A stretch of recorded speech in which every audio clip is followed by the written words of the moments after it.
800 years ago, the world was different. There was no red line dividing the seas.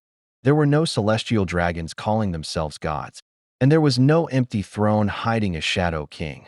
Then suddenly, 100 years of history vanished, erased from books, forbidden to study, punishable by death. Why? What happened during the void century that scared the world government so much that they rewrote reality itself? Who was Joy Boy really? Why does Emu sit on a throne that's supposed to be empty? And what if the red line, the ancient weapons, and even the will of D are all pieces of a single forgotten war? Today we're diving into a massive theory that connects everything: the ancient kingdom, the fall of a revolutionary world, and the truth behind the greatest cover-up in anime history. This is the real story of the Void Century. The biggest secret in One Piece isn't Laugh Tale. That isn't the One Piece treasure. Isn't even Joy Boy. That it's the Void Century. 800 years ago, 100 years of history were erased. Not lost, not forgotten, erased. And in today's video, we're diving into a massive theory that connects Joy Boy, Emu, the ancient weapons, the red line, devil fruits, and the true purpose of the world government. This is the true story of the Void Century, the world before the Void Century, long before the rule of the world government. The world was not divided. There was no red line cutting the seas in half. There were no four blues separated from each other. The world was one unified ocean, and at the center of that world stood a powerful kingdom, the ancient kingdom. We don't know its name because the world government fears even the sound of it, but we do know this: it possessed technology far beyond the present. It created weapons capable of destroying islands, and it carried an ideology so dangerous that the world united to erase it. Joy Boy, the warrior of liberation.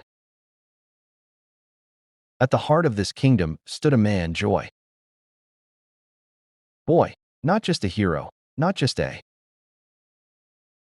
pirate, but a symbol of freedom that we learned in One Piece. That Joy Boy once made a promise to Fishman Island. A promise he failed to keep. But what if that promise wasn't just about moving an island? What if it was about bringing down the red line itself? What if Joy Boy's goal was to create a world where all seas were united, a world where fishmen, humans, giants, and all races could live freely? A world without rulers, a world without gods. The war that shook the planet. Now here's where the theory begins. The ancient kingdom wasn't evil. It was revolutionary. It believed in equality, in freedom, in removing the gods from power. And that terrified the kings of the world. 20 kingdoms formed an alliance, not to save the world, but to save their power. They united to destroy the ancient kingdom and won. After the victory, those 20 kings created the world government. And their descendants became the celestial dragons.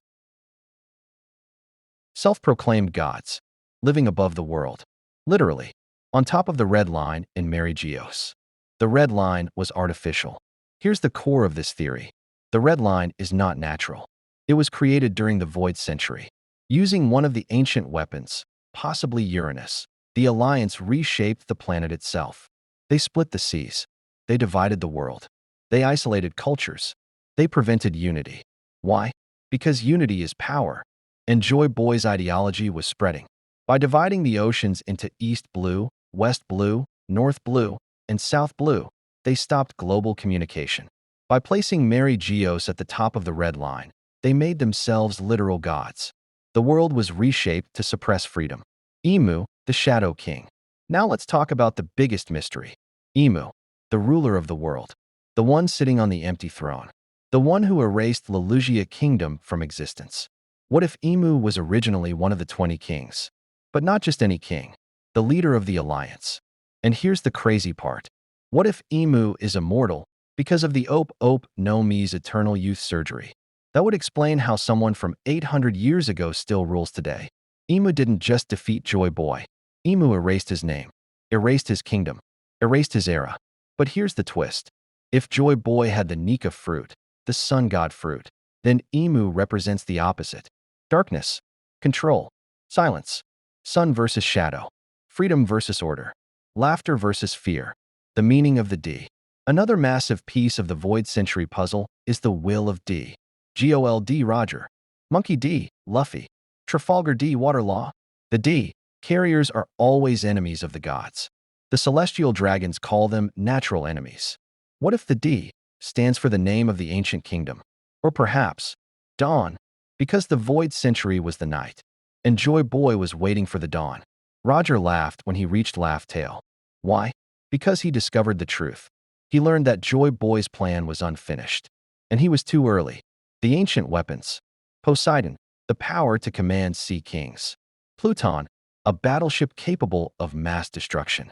Uranus, still unknown, but likely capable of reshaping the sky or land itself. What if these weren't weapons of war, but tools to reshape the world back to its original form? Poseidon to calm the seas. Pluton to break the red line. Uranus to destroy Mary Geos. Not to conquer the world, but to free it. The promise to Fishman Island. Joy Boy apologized in a poneglyph. Why apologize? Because he failed. Perhaps he lost the war. Perhaps he was betrayed. Or perhaps he realized something terrifying. The world wasn't ready. But he left instructions. On indestructible stones, the poneglyphs. Scattered across the world. Waiting for someone. Waiting for the next Joy Boy. Luffy and the final war. Monkey D. Luffy doesn't care about history. He doesn't care about ruling the world. He just wants to be free. And that's exactly why he's dangerous. When Luffy awakens his devil fruit and becomes Nika, he becomes the embodiment of Joy Boy's will. Not reincarnation. Inheritance. The final war won't just be pirates versus marines. It will be the world versus the system. The destruction of the Red Line would unite all seas into the all blue. Fulfill Sanji's dream. Destroy Fishman Island, but allow its people to live under the sun. End the reign of the celestial dragons. Collapse the current world order. And in that chaos, the true history will finally be revealed. The true meaning of the Void Century. The Void Century isn't empty. It's full of hope, full of revolution, full of a story that the world was never meant to hear. The world government didn't erase history because it was evil. They erased it because it was inspiring. Because if people knew the truth, they would rise up, just like the ancient kingdom once did. So here's the final question. When Luffy finds the One Piece, will it be gold? Will it be a weapon? Or will it be the final piece of a story? A story that makes the world laugh, just like Roger did. Because maybe the greatest treasure isn't something you own. It's a world where everyone is free.